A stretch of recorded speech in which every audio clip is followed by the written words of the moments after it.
The City of Columbia sent out an email on Wednesday addressing racial issues in the community.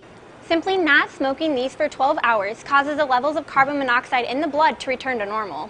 These burglaries are spread out all over the map and are not concentrated to one specific area. The project has received a letter of support from Senator Kurt Schaefer and several physicians in the community. Even with this law change, minimum wage can still be increased at the state level, just no longer at the local level. To see the full statement along with Chancellor Lofton's response, visit KOMU.com.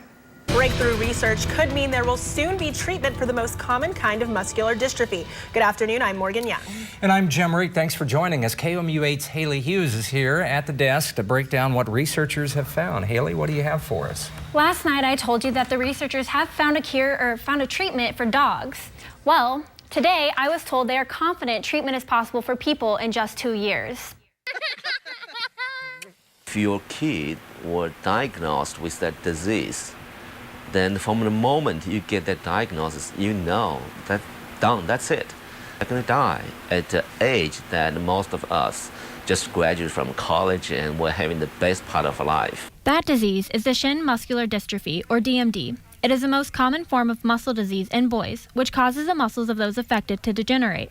It's a devastating condition for the child and the family. It was absolutely gut-wrenching. It tore my heart out. A group of researchers at the University of Missouri is trying to change that. They have found a way to treat dogs with early signs of the disease. Human clinical trials are next. The group doing the research just received a 5-year, $3 million grant from the National Institute of Health to continue their research. Dongsheng Duan, the study leader, says treatment will soon be as simple as injecting a virus into the human body. He says this virus has been used to treat other diseases in humans, such as one that keeps people from seeing. Put a normal gene into this AAV and directly inject subretinal, and the boy now can see. He says the injection tested in dogs keeps the remaining muscle healthy, improving life quality. Duan told me he met with a child 10 years ago that had a form of muscular dystrophy, and at the time he told the child treatment was around the corner. He asked me, how big is the corner? Now I can safely say that our corner is about 2 years away. He told me the virus they use is safe. He said 80% of us have been infected at some point by the virus. He says it's so common, most of us don't even know we have it. Is this a cure or is this a treatment? It's not a cure, it's just a treatment to prevent further muscle damage. Haley, thank you very much. Appreciate it. Service dogs are life changers for those who need them most. A service dog organization near St. Louis called Champ Assistance Dogs will soon place service dogs in a 50-mile radius of Columbia free of charge. Students at the University of Missouri will socialize the dogs until they're ready to go to work. Although Champ has not placed a dog in Columbia yet, it recently placed one near St. Louis. KOMU 8's Haley Hughes met the family and tells us how much Champ means to them. It's going to be a great support to her emotionally. To be kind of an unconditional companion. Natalie Fiorelli is a mainstream second grader with above average intelligence who suffers from a severe brain injury. God told me I had a baby in China and that's mine, right? Natalie was left on the steps of a hospital in China weighing just 2 pounds, and doctors thought she had pneumonia. U.S. doctors determined that Natalie was poisoned with carbon monoxide when she was just days old, which damaged the center of her brain, making it difficult for her to walk and talk. You're looking at a real miracle, an unexplained, medically unexplained, living human being. Diane Peters has been working with the Fiorelli family to find a service dog for Natalie. How has it been watching Natalie interact with the dog?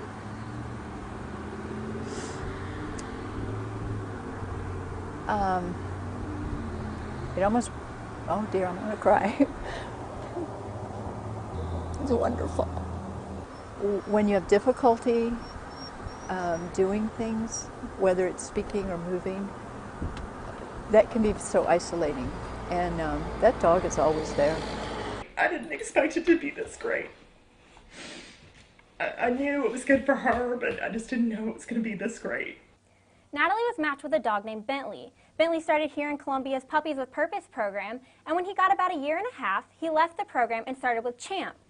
And in Champ, Diane and Women Through the Women's Prison helped train Bentley to fit Natalie's needs. I can hold her standing, and she likes for him to stand in front, and he braces, and he's so good at that, and she loves that. Who are you going to be to him? Mama. She tells everybody that she's excited to be his mama. Peters says she is more than willing to drive to Columbia to place service dogs with families in need. I drive anywhere, not anywhere, but I think if you have a good placement, it's worth it. Are you excited about getting a new dog? Yeah. Haley Hughes, KMU 8 News, Columbia. Peters says anyone can apply for a service dog by calling or emailing the Champ office. You can find that contact information at our website, komu.com. Columbia will be the first city in Missouri and one of a few in the nation to use electric buses. Como Connect is set to receive its first electric bus on September 21st. KMU8's Haley Hughes tells us about this new innovation. Columbia's bus service, Como Connect, is getting some new technology.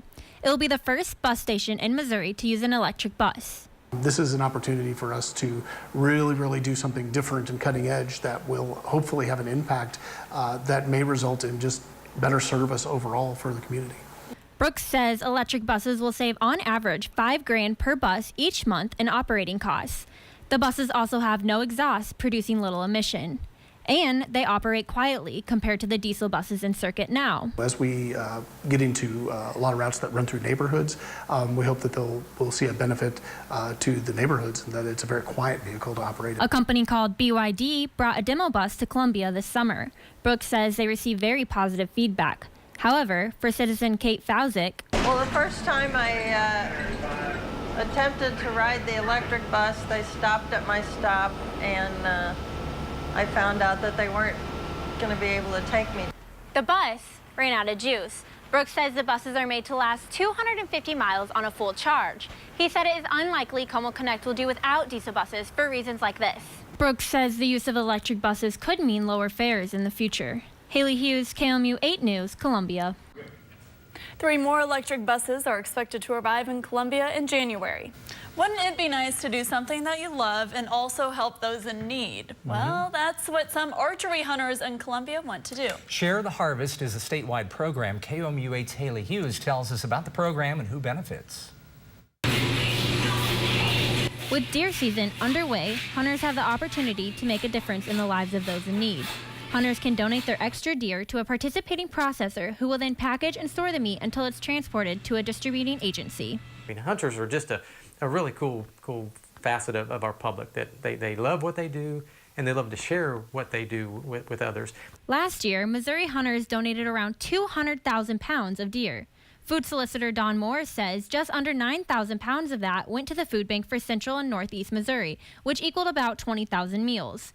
He says deer meat is a highly nutritious food that those in need often do not have access to. It's a great source of truly lean, top quality protein, which is very hard to get.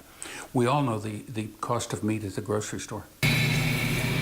One man who will benefit from this year's program says deer meat is better than hamburger. I love deer meat. Yeah, it's neat that I think that food bank has things like that. The deer meat is placed into 1-pound packages by the processor and then brought here to the food bank where it is stored and then distributed to here at the central pantry. When people come to the central pantry and pick up deer meat, they take them home in these bags. The Conservation Federation of Missouri and local sponsors pay for the deer processing costs. When funds are not available, Strother says the costs become the hunter's responsibility. Haley Hughes, KMU 8 News, Boone County. To find a participating processor near you, visit our website at komu.com. Cranes Meat Processing in Ashland will not accept deer meat until October 1st.